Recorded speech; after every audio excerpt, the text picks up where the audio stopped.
Today we're going to be looking at dividing monomials. Previously, we've discussed adding and subtracting and multiplying monomials, so it's just natural that we should include dividing monomials. Remember that when you add and subtract monomials, you must have like terms, meaning you must have the same variables with the same exponents. When multiplying monomials, we don't have that rule. You can multiply any two monomials. You just have to add the exponents for your common variables. When dividing monomials, you also don't have to have like terms, but instead of adding your exponents, you will subtract. So the quotient rule, which is another word for dividing, is simply x to the a divided by x to the b is x to the a minus b.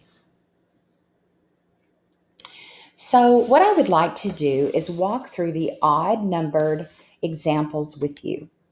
I would encourage you to go back when we're finished, answer the even numbered ones on your own as some practice. Then you can refer to the key to see if you got them correct. So it'll be some really great exercise for you to see how you did. So for number 1, we have x to the 5th divided by x to the 3rd.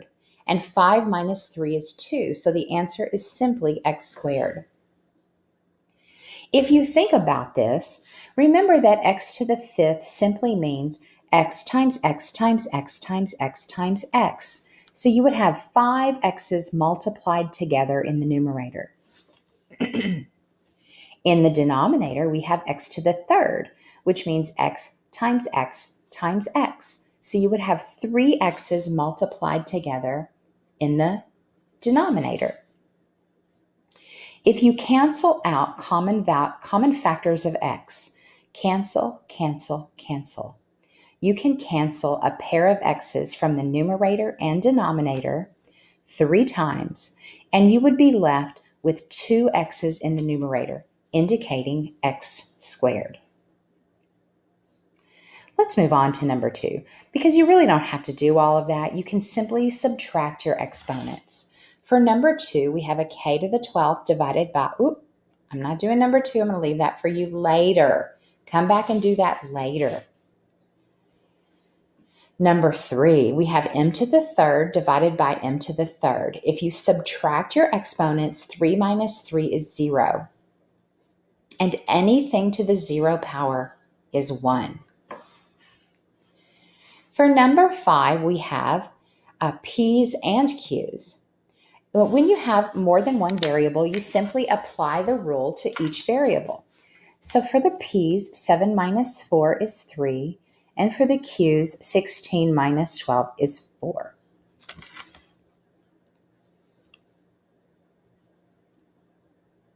So again, you're going to go back later and do the evens, then consult the key for your own check for understanding. For number 7, we're beginning with examples that have coefficients, the big numbers in front of the variables. Now, you're going to divide the coefficients just like you normally do division. And then with your variables, you will apply the quotient rule by subtracting your exponents. So for a problem like number 7, first look at your coefficients, 6 divided by 2. 6 divided by 2 is simply 3. So divide that just as you normally would divide any numbers. Then you can apply the quotient rule to your variable x. 4 minus 3 is 1. So we have an x to the 1st power. Notice we did not put the 1 as the exponent on x because you don't have to do that. It's understood. If you do put a 1 there, it's not wrong. Let's move on to number 9. Number 9, if we look at our coefficients, negative 36 divided by 4 is simply negative 9. Now, we will apply the quotient rule to the variables one at a time. For our variable c, we have 2 minus 2, which is 0. C to the 0 is 1. You'll not see the 1 in the answer because we are multiplying by 1. And when you multiply -9 times 1, you just get -9. So the 1 is certainly not necessary. For the D's, 5 minus 3 is 2. So in simplest form, we have -9 d to the second power. For number 11, 4 divided by 8 is 1/2. You can think about just reducing the fraction. 4 over 8 reduces to 1 over 2. We subtract the variable exponents. Now, remember that the n in the denominator has an exponent of 1, an invisible, understood 1. So 5 minus 1 is 4. So our answer is 1/2 n to the 4th. Sometimes we put our variables in the numerator instead of out to the side. So this might say n to the 4th divided by 2. All right, let's look at some problems, some mixed review problems. For number 13, we have something to square first in the numerator. So we have the power rule. Now remember, we're going to square 3 just as we normally would. 3 squared is 9. For x to the 5th to the 2nd, power to a power, multiply powers. 5 times 2 is 10. So the numerator is 9x to the 10th power, and the denominator stays the same. When we divide 9 divided by 27, it's simply a fraction that reduces to 1/3 x to the 7th. The 7 comes from 10 minus 3, of course. Again, x to the 7th could be placed in the numerator.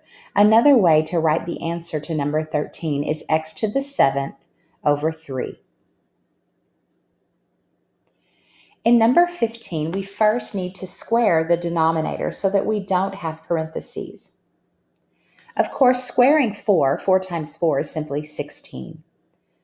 Then, apply the exponent of 2 to each of your variables, w and v. Now we're ready to simplify. 12 divided by 16 is 3/4. 9 minus 2 is 7 for the w's, and 4 minus 2 is 2 for the v's. Again, those variables could be placed in the numerator with the 3, and it might say 3 w to the 7th, v to the 2nd, all over 4. And that would be equivalent to what you see here. Remember, you're going to come back and attempt those even-numbered problems on your own and see how you do. For number 17, we need to cube everything. Then we can apply division. If you wanted, you could apply division and then cube everything. In the end, it would work out exactly the same. In this case, we've chosen to go ahead and cube everything. First, we cube 2 and 4. 2 cubed means 2 times 2 times 2, which is 8. 4 cubed means 4 times 4 times 4, which is 64. When we apply the cube to our variables, we're going to apply the power rule. M to the 4th to the 3rd, we multiply 4 times 3 and get m to the 12th. So we multiply powers. For n, 2 times 3 is 6. In the denominator, 2 times 3 is 6. And n to the 1st to the 3rd is just n to the 3rd. 1 times 3 is 3. Now I'm ready to apply division. 8 divided by 64 is 1/8. For the m's, 12 minus 6 is 6. And for the n's, 6 minus 3 is 3. Again, m to the 6th, n to the 3rd could appear in your numerator. The answer to number 17 could say m to the 6th, n to the 3rd, all over 8. And that would be equivalent. For number 19, let's square everything. 4 squared means 4 times 4, which is 16. And 5 squared means 5 times 5, which is 25. Now that our coefficients are taken care of, let's apply the exponent of 2 to our variables. So square your a, and you get a squared. B squared squared is b to the 4th, because 2 times 2 is 4. In the denominator, your a and b both have an exponent of 1, and 1 times 2 is 2. So your denominator exponents become 2. Now we're ready to apply the quotient rule. 16 over 25 cannot be reduced. 16 over 25 is simply 16 over 25. Your a's cancel out because 2 minus 2 is 0. For your b's, you have 4 minus 2, which is 2. Here we have the b squared simply out to the side of the fraction. But it would be equally correct to place the b squared in the numerator with the 16.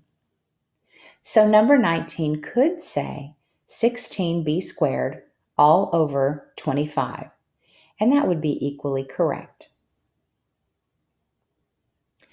For number 21, I don't see any exponents outside of the parentheses, but we can multiply the numerator before we apply division. When we multiply in the numerator, we're going to multiply our coefficients as we normally would. 2 times 3 is 6. Now, when we multiply, we add the exponents on our variables. In the first set of parentheses, p and q both have invisible 1s as their exponents. So 1 plus 2 is 3, and 1 plus 4 is 5. Now we're ready to divide. 6 divided by -6 is -1. For the p's, 3 minus 1 is 2, and for the q's, 5 minus 5 is 0. What remains is -1 times p squared, or simply negative p squared. No need for a fraction there.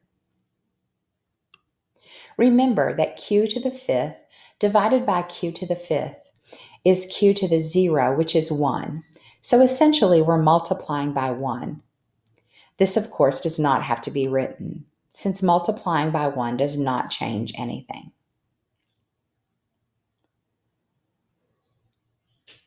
All right, we have a few more to look at.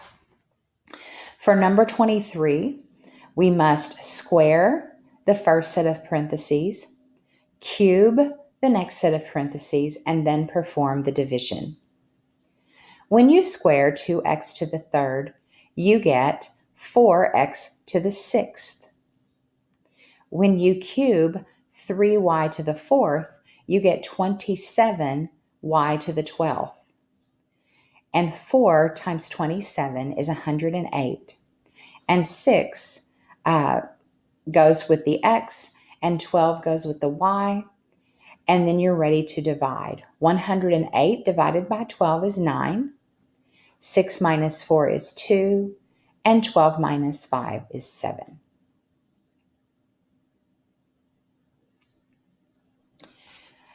In number 25, we do not have to take exponents on the outside. There are no exponents on the outside of the variable, so we can just multiply. 8 times -3 is -24. For our c's, 1 plus 4 is 5, and we just have d to the 3rd and nothing to add with it. In order of operations, we'll do division before subtraction. So -24 divided by 6 is -4. For our c's, 5 minus 2 is 3. And for our d's, 3 minus 1 is 2. Now we're ready for subtraction. You may only subtract if you have like terms. Since both terms have c to the 3rd, d to the 2nd, we can subtract these. So we simply subtract our coefficients. -4 minus 9 is -13. And we keep our same variables and exponents, c to the 3rd, d to the 2nd. Finally, number 27. First, we cube 2m to the second power. Cubing 2 means 2 times 2 times 2, or 8. And m to the second to the third is m to the sixth, because 2 times 3 is 6. 3n to the fourth cube means first cubing 3. 3 times 3 times 3 is 27. And n to the fourth to the third is n to the 12th, because 4 times 3 is 12. Now we're ready for division. So 8 times 27 divided by 9 is going to be 24. For our m's, m to the sixth divided by m to the fourth, 6 minus 4 is 2, so we have m squared. And our n's, 12 minus 7 is 5. Since we have like terms, both with m to the second and to the fifth, we can subtract 24 minus 18 is 6, and we keep our m to the second and to the fifth. At this point, please pause, and you don't have to do all the evens, but pick a few even problems, work them out on your paper, and then check the key to see if you've got it correct. Please let me know if you have any questions at all.